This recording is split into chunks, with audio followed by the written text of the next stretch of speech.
नमस्कार, मैं अंबी वर्मा और आप देख रहे हैं इंडिया टीवी न्यूज।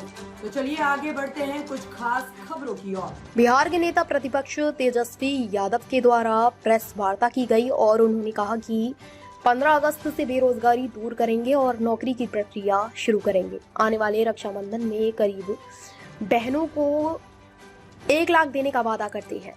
1,60,000 करोड़ का पैकेज देने का वादा भी किया गया। इंडिया टीवी न्यूज के लिए नवीन कुमार की विशेष रिपोर्ट पटना से। इसमें 5 नाम हम बता दें फिर से: पूर्णिया, भागलपुर, मुजफ्फरपुर, गोपालगंज और रक्सौल में नए एयरपोर्ट का निर्माण कराया जाएगा। अगला पॉइंट, मंडल कमीशन के बाकी बचे जितने सिफारिशें हैं उसको हम लोग लागू करेंगे। और यही नहीं, हम लोगों ने जाति आधारित गणना कराया। जाति आधारित गणना तो कराया, तो साथ में हम लोगों ने आरक्षण की सीमा को बढ़ाया 75%। आज भले ही चाचा जी उधर चले गए हों, लेकिन इस बातों को भूल जाते हैं। सचिवालय में सभी उनके मंत्रियों के साथ, हम भी डिप्टी सीएम थे, हम लोगों ने प्रेस कॉन्फ्रेंस किया था और भारत सरकार को कैबिनेट ने सिफारिश भी की थी कि भाई जो आरक्षण की सीमा हम लोगों ने बढ़ाया है बिहार में, जिसमें अति पिछड़े का बढ़ा, स्वर्ण जाति भाइयों के जो गरीब भाई हैं उनका 10% जो था वो रह गया, अति पिछड़ों का, दलितों का, आदिवासी भाइयों का, यानी 75% जो आरक्षण बढ़ा उसको हम लोग शेड्यूल 9 में डालेंगे। अब इस पे मुख्यमंत्री जी चर्चा नहीं करते। इतने महीने हो गए सरकार में, लेकिन अभी भी शेड्यूल 9 का जिक्र नहीं किया उन्होंने। और आप देखिएगा, इसी वजह से कोई भी कोर्ट चला जाता है और इसी देरी के कारण जानबूझ के विलंब किया गया भाजपा के द्वारा, ताकि कोई ना कोई ये पीछे से कोर्ट में भिजवा करके इस आरक्षण की सीमा को खत्म कर दे। तो हमारी सरकार बनेगी तो जो आरक्षण जो हम लोगों ने बढ़ाया है उसको शेड्यूल 9 में हम लोग करेंगे। बिहार में औद्योगिकरण को बढ़ावा भी दिया जाएगा और स्वास्थ्य का अधिकार जो है पूरे देश में उसको हम लोग लागू करेंगे, ताकि फ्री में स्वास्थ्य सुविधा सभी लोगों को उपलब्ध हो जाए। तो ये ऐसे तो 24 वचन हैं, जन वचन, इसमें आप लोगों को हम बंटवा देंगे, मिलेंगे, लेकिन जो सामने हमारा परिवर्तन पत्र रखेंगे, उस परिवर्तन पत्र की जब आप इमेज ले लें, फिर उसके बाद नेता प्रतिपक्ष एक एक करके आपसे तमाम वो चीजें कहेंगे और आपसे आग्रह है कि चुनाव में, क्योंकि ये चुनाव आपका भी है, आप इस चुनाव में इन मुद्दों को आगे ले जाइए।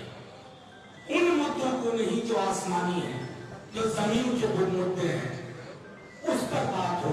मैं आग्रह करूंगा हमारे तमाम नेता मेरा वाला क्या सब एक साथ खड़े होकर के इसको डिस्प्ले करें। अच्छा,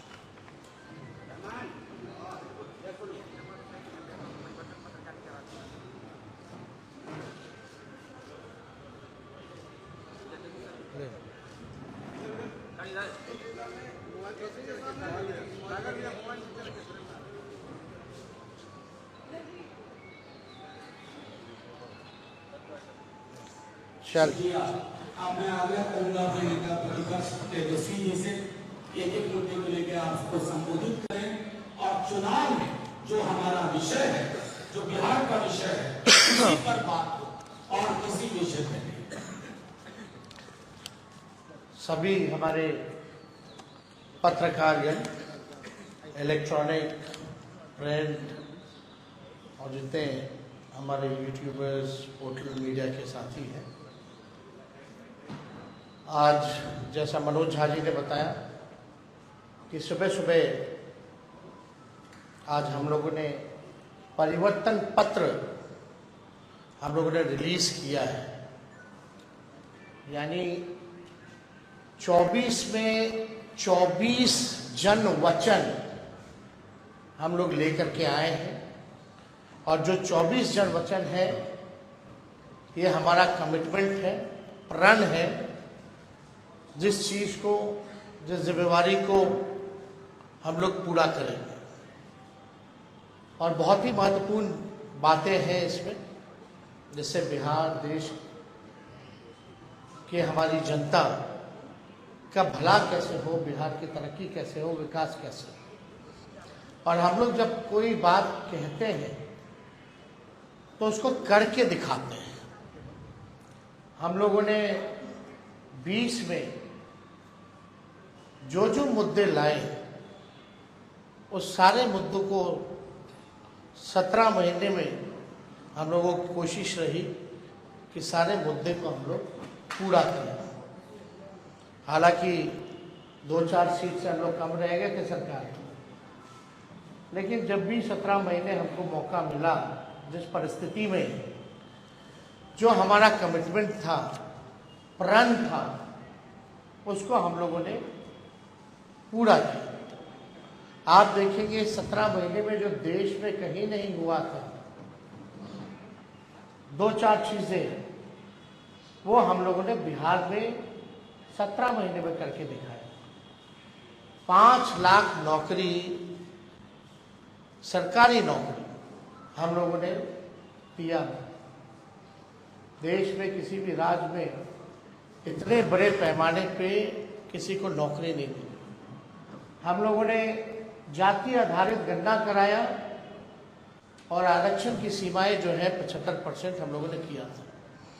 2020 में आप लोगों को भी पता होगा कि हमने कहा था कि तमिलनाडु के तर्ज पर हम लोग आरक्षण की सीमा बिहार में बढ़ाएंगे, उसको भी किया। हम लोगों ने आईटी पॉलिसी, टूरिज्म पॉलिसी, खेल नीति, ये भी प्रॉमिस किया था कि जो पढ़ेंगे उनको तो नौकरी मिलेगी,